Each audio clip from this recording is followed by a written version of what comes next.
ការពីព្រេងនាយមានបរិះពីរនាក់រស់នៅផ្ទះជិតគ្នា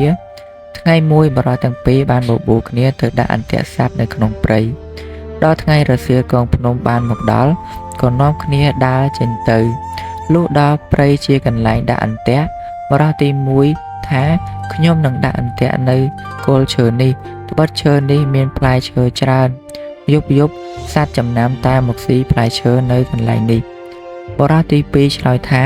ខ្ញុំក៏ដាក់អន្ទាក់នៅកន្លែងនឹងដែរប៉ុន្តែឥឡូវនេះបើអ្នកដាក់អន្ទាក់នៅគល់ឈើមានតែខ្ញុំដាក់អន្ទាក់នៅចុងឈើវិញ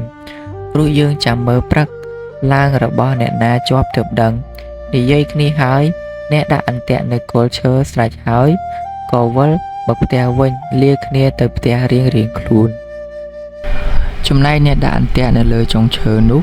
លុះវិលមកដល់ផ្ទះហើយយប់នោះគិតគ្នាពីអ្នកប្តីប្រពន្ធថាតាំងពីដូនតាមកមិនដែលឮអ្នកណាដាក់អន្ទាក់នៅលើចុងឈើឲ្យជាប់សត្វជើង4ដែលដើរនៅលើដីនោះទេឥឡូវនេះអញដាក់អន្ទាក់នៅលើចុងឈើតើធ្វើដូចម្ដេចនឹងបានសត្វដូច្នេះអញត្រូវរំលឹកពីមន់រងាវទៅបើឃើញសត្វជាប់អន្ទាក់គេនៅដីនោះអញនឹងដើរយកសត្វនោះទៅចងអន្ទាក់អញនៅលើចុងឈើដល់ព្រឹកឡើងអញទៅមើលជាមួយអ្នកនោះហើយអញនឹងដោះយកសត្វនោះទៅជូនលោកសុភាសេកបើវាមិនសុខចិត្តដូច្នេះមុខជាកាត់ក្តីគង់តែទៅដល់លោកសុភាសេកមិនខានលោកសុភាសេកនឹងកាត់ក្តីឲ្យវាចាញ់ជាប្រកាសប្តីប្រពន្ធគិតគ្នាហើយក៏ដេកទៅដល់មន់រងាវរំលឹកពីការដេកក៏ងើបមកលុបមុខស៊ីស្លាហើយដើរចេញពីផ្ទះទៅដល់កន្លែងដាក់អន្ទាក់ក៏បានឃើញអន្ទាក់នៅដីជាប់ក្តានមួយក៏ដើរយកឡើងទៅចងនឹងអន្ទាក់របស់ខ្លួនរួចដំឡើងអន្ទាក់នៅដីដូចដើមវិញក៏ប្រញាប់ដើរត្រឡប់មកផ្ទះវិញលុះប្រលឹមស្រាងឡើងអ្នកមួយដែលដាក់អន្ទាក់នៅដីបានមកស្រែកហៅឲ្យទៅមើលអន្ទាក់ជាមួយគ្នាអ្នកនោះឆ្លើយថាកុំប្រញាប់ពេកអីអន្ទាក់ខ្ញុំមិនសង្ឃឹមទេត្បិតនៅលើចុងឈើក្រែងតែអន្ទាក់អ្នកនោះទៅវិញខ្ញុំមិនហ៊ានថាបើបានចែកគ្នាស៊ីផងពាក្យនេះជាពាក្យចំអកឲ្យអ្នកមួយត្បិតដឹងការមុនហើយអ្នកទាំងពីរនិយាយគ្នាហើយក៏ចុះចេញពីផ្ទះទៅលុះទៅដល់ក៏មិនឃើញអន្ទាក់នៅដីជាប់សត្វទេតែឃើញអន្ទាក់នៅលើចុងឈើជាប់សត្វវិញចៅដែលដាក់អន្ទាក់នៅលើចុងឈើថាមើលចំមិនជឿខ្ញុំថាកុំដាក់នៅគល់ឲ្យដាក់នៅលើចុងវិញមើលតើរបស់អ្នកណាជាប់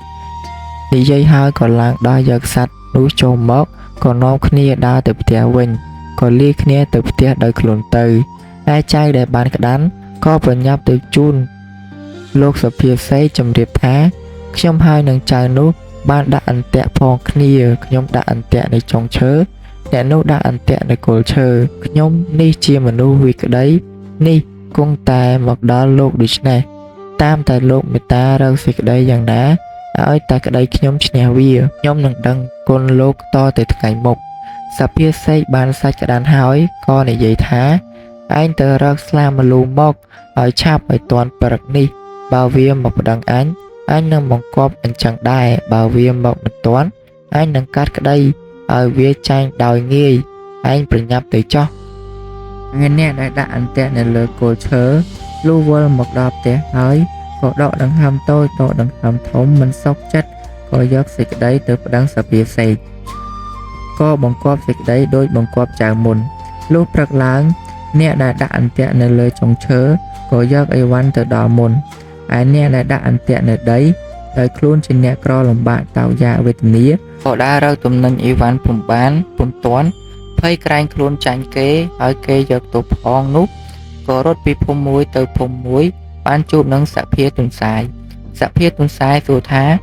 មានដំណើរអីបានជារត់ដូច្នេះជប់សិនចៅនោះឆ្លើយថាលោកអើយអាណិតខ្ញុំជួយដោះទុកខ្ញុំផងត្បិតខ្ញុំហើយនឹងអ្នកមួយបានទៅដាក់អន្ទាក់ជាមួយគ្នាខ្ញុំដាក់អន្ទាក់នៅគល់ឈើគេដាក់អន្ទាក់នៅចុងឈើព្រឹកឡើងទៅមើលពុំឃើញអន្ទាក់នៅលើដីជាប់សត្វឃើញតែអន្ទាក់នៅលើចុងឈើជាប់ក្តាន់ទៅវិញខ្ញុំមិនសុខចិត្តបានយកសេចក្តីនេះទៅប្តឹងនឹងសុភាសេកគេថាអ្នកណាយកអីវ៉ាន់ទៅដល់មុនអ្នកនោះឈ្នះហេតុនេះបានជាខ្ញុំភ័យឥឡូវគេទៅដល់មុនខ្ញុំហើយដូច្នេះតាមតែលោកអាណិតខ្ញុំផងសុភាទុនសាយឆ្លើយថាក កុំភ័យចាំថ្ងៃរសៀលខ្ញុំនឹងនាំទៅចៅនោះក៏អរលុះដល់ថ្ងៃរសៀលមកសភាទុនសាយទៅដល់ផ្ទះសភាសេកស្រែកសួរថាដូចម្ដេចក៏យូរម្លេះរឿងក្តីចាញ់គេហើយសភាទុនសាយឆ្លើយថាយើងខ្ញុំបានជាយូរនេះពីព្រោះអាឡែងតែមើលត្រីក្រាញ់ហើរទៅស៊ីស្លឹកអំពិលសភាសេកឆ្លើយថាតាំងពីជាដូនជាតាមិនដែលឃើញមិនដែលឮត្រីក្រាញ់ហើរទៅស៊ីស្លឹកអំពិលនោះទេសភាសេកឆ្លើយថាពីជាដូនជាតាពីម៉ែពីឪមកអ្នកណាដែលឃើញដែលឮថាអន្ទាក់នៅដីមិនជាប់សត្វទៅជាប់សត្វអន្ទាក់នៅចុងឈើវិញហើយសត្វជើង4ផងតែឮទេអ្នកអស់អ្នកស្រុកនោះសភាសេកស្ងាត់ពុំហ៊ានតបស្ដីទៀតសភាទុនសាយក៏កាត់ក្តីឲ្យចៅដែលដាក់អន្ទាក់នៅលើដីឈ្នះហើយសភាសេកដែលអង្គុយធ្វើជាសភានោះក៏ខ្មាស់ដោយសារខ្លួនជាអ្នកល្មមនឹងចំនួនសាច់ក្តាំ